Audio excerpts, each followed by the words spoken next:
La promesse de Dieu demande la persévérance. Bien-aimé en Jésus-Christ, lorsque Dieu promet quelque chose, il est fidèle derrière sa parole, il accomplit tout ce qu'il dit. Maintenant, ça dépend de toi, ça dépend de moi, notre façon de persévérer. Tu dois persévérer selon la promesse de Dieu qui a été dite pour ta vie. Si Dieu a dit que tu vas te marier, sache que tu vas te marier. Si Dieu a dit que tu auras un boulot, sache que tu auras certainement un boulot. Et si Dieu a dit que tu finiras tes études, sache que tes études seront finies. Tu le finiras par la grâce du Seigneur. Parce que Dieu, lorsqu'il avait révélé à Joseph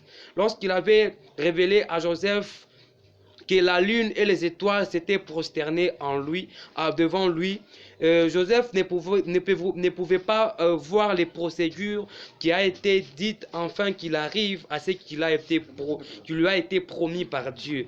Et sache que si Dieu lui avait montré la prison, il allait avoir peur et refuser que non, non, Dieu, je n'accepte pas ça. Et si Dieu lui avait révélé qu'il y aura la tentation de la femme de Potiphar, Joseph n'allait pas accepter la promesse de Dieu. Mais lorsque Dieu nous promet, il ne montre pas les procédures qui est derrière cette promesse. C'est pourquoi, bien-aimé en Jésus-Christ, persévère dans les choses de Dieu, persévère, ne lâche pas prise, c'est que Dieu es en train de faire pour Dieu. C'est pourquoi si nous lisons dans Hébreux chapitre 10, le verset 36, nous allons comprendre que Dieu nous demande d'être persévérants.